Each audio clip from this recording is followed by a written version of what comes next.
Wallowa Lake is a ribbon lake 1 mile south of Joseph, Oregon, United States, at an elevation of 4,372 feet. Impounded by high moraines, it was formed by a series of Pleistocene glaciers. On the south end of the lake is a small community made up of vacation homes, lodging, restaurants, as well as other small businesses. Wallowa Lake has been used for recreation since at least 1880. The Wallowa Lake State Park is at the southern tip of the lake. Geology and formation. Wallowa Lake has been used in geology textbooks as an example of a lake dammed by moraines. These moraines begin well below the water's surface and climb to over 900 feet above the lake, before the glacial till compounded enough to form the moraines that currently surround the lake. A large alluvial fan was present in the valley. This fan was created by the Wallowa River transporting debris into the valley. The sediment left by the river was pushed by a series of glaciers that advanced north into the valley. As they pushed the debris, they also dug deep into the earth. Though the number of glaciers that formed the moraines is debated, the most accepted hypothesis is that 8 or 9 glaciers formed the walls that now dam the lake. The last glacier advanced into the valley about 17,000 years ago and is known as the Wallowa Glacier. Its moraines form much of the lake shore. Near Glacier Lake, high in the surrounding mountains, is evidence of several subsequent glacier advances, occurring subsequent to the formation of Wallowa Lake. These did not reach the location of the lake. The oldest of these was 11,000–10,000 years before present. History. Gold Rush and battle with the Nez Perce. The Wallowa Lake area was inhabited by the Wallowa band of the Nez Perce tribe prior to the exploration of the area and the formation of the U.S. state of Oregon. The lake and its surrounding area was guaranteed to the Nez Perce as part of the Treaty of 1855. This lasted until the discovery of gold in the area, and the subsequent rush. Conflict with miners and other trespassers resulted in new treaty negotiations in 1863, in which American agents aimed to shrink the reservation and exclude the Wallowa country from its boundaries. The Wallowa Nez Perce rejected the proposed treaty and refused to sign. However, chiefs from bands unaffected by the new boundaries, for the areas that remained within the reservation, did sign, placing the Wallowa band outside the reservation. By 1877, pressures from non-Indian settlers provoked violence, including the murder of Idahoans by some young Nez Perce warriors. Rather than submit to American notions of justice, young Joseph led the Wallowas away from the homeland.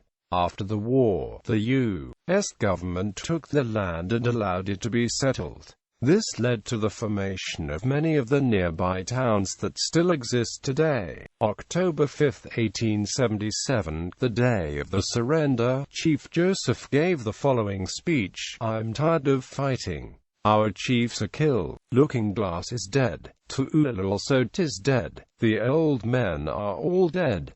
It is the young men who say yes or no. He who led the young men is dead. It is cold and we have no blankets. The little children are freezing to death. My people, some of them, have run away to the hills and have no blankets, no food. No one knows where they are, perhaps freezing to death. I want to have time to look for my children and see how many I can find. Maybe I shall find them among the dead. Hear me, my chiefs. I'm tired. My heart is sick and sad. From where the sun now stands, I will fight no more, forever." After the surrender, Chief Joseph and the Nez Perce were banished from the area. Today, many monuments and dedications are set up at the lake and its surrounding cities in remembrance of the Nez Perce tribe and the battle that took place. In 1880 the town nearest to Wallowa Lake, Joseph, was named after Chief Joseph. The battle is remembered by historians as one of the last battles the U.S. forces had with Native Americans. It is also remembered and used as an example of the injustice the Native American people faced by the U.S. government. Formation of Joseph and Wallowa Lake tourism. The first businesses near the lake were in the town of Joseph. In 1879, a man named Matthew Johnson, who was the first postmaster for Joseph, ran the first store. Due to the needs of the crowds of gold miners who were flocking to the area, the store was a success and the town of Joseph began to grow. The area became so populated that Wallowa County was formed in 1887, which encompassed the lake and its surrounding cities. Wallowa Lake gained popularity among gold miners and soon began attracting guests from other areas. Seeing an emerging tourism market, entrepreneurs began building businesses at the lake. Among those built was the Wonderland Inn, now known as the Wallowa Lake Lodge. The Wonderland Inn was developed in 1923 as an amusement park at the south end of the lake. The park contained a restaurant, store, bowling alley, dance hall, outdoor movie theater, horse-drawn carousel and cabins for those wishing to stay overnight. An 18-passenger boat carried the guests who arrived in Joseph down the entire 4-mile stretch of Wallowa Lake, finally arriving at the inn and amusement park. The amusement park operated until 1940, when snowfall from an unusually harsh winter crushed most of the buildings and rendered the park inoperable. However, the inn survived the winter and still remains in operation, though renamed the Wallowa Lake Lodge. The area at the south end of the lake continued to be developed commercially. Several more stores, lodges, restaurants, and rental cabins were built in the following years, turning the south end of the lake into a tourist community. Currently, the collection of businesses at the south end of Wallowa Lake are members of a non-profit tourism association. This association maintains a website, supports tourism in the area, and works to solve issues across the lake community. For more information about the Wallowa Lake Tourism Committee, see the website www.wallowalake.net. This website also provides information about available activities at the south end of Wallowa Lake. There are 2,000 to 3,000 people residing at the south end of Wallowa Lake in summer, with all businesses open. However, from October through March there are less than 40 year-round residences at the south end of the lake, and only a few lodging businesses remain open. Dam. The lake's natural outlet to the north, closest to the town of Joseph, was the site of a private dam constructed in 1918 for irrigation, and raised to a 35-foot-high concrete gravity dam in 1929.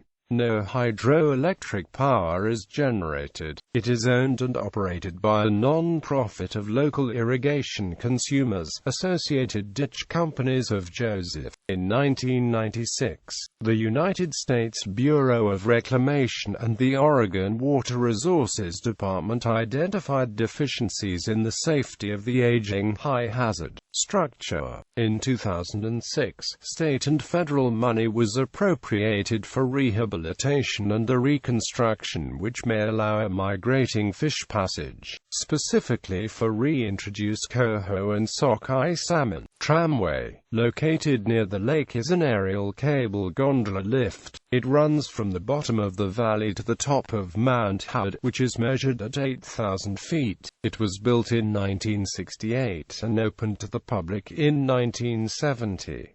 For the tram car, the passenger can see spectacular views of Wallowa Lake as well as the surrounding mountains. In June 1992, a malfunction occurred in the operating system of the tram and all passengers had to be evacuated by helicopter. There were no injuries and the incident serves as the only such problem that has occurred on the tramway.